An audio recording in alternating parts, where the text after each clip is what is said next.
Татлы тушлер мевсімі. Аюв құлақ, 3-ші қысым.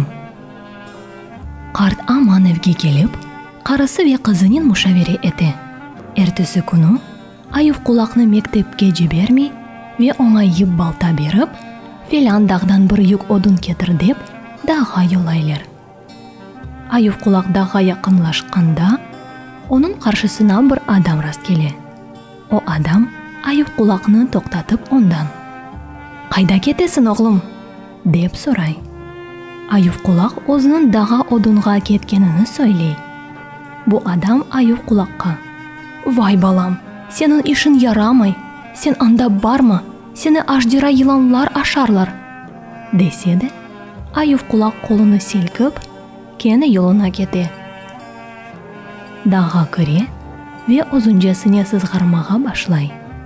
Бұны ешіткен аждира йыланлар аман оның etrafına топланалар. Амма Аюв құлаққа тоқынмайлар.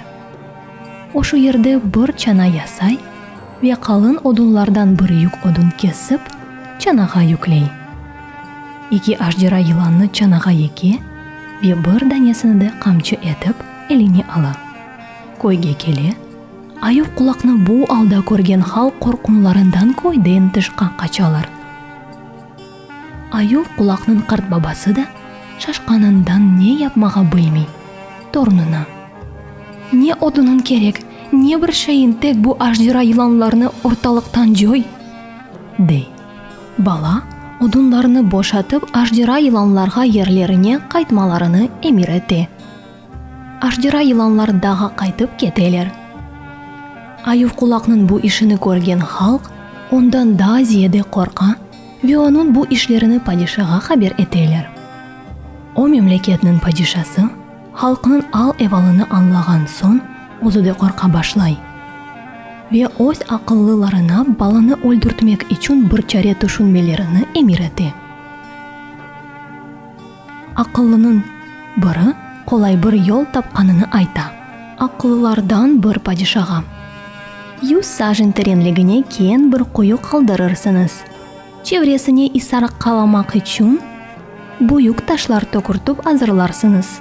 Ве бұл баланы құйыға исарық қаламаға деп түшірірсініз. Бұл вақытта бұтын аскерлеріңізні жіберіп, азырланған ташларыны құйыға ташлатырсыныз. Аюв құлақ о ташларыны алып етіштір алмас. Ташлар түбінде қалып, тапталып олер» дей.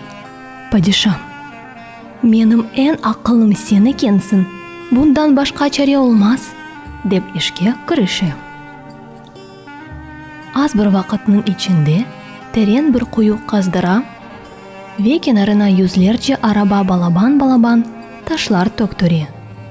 Ершей азыр олған сон баланы чағырталар. Аюв құлақ келе.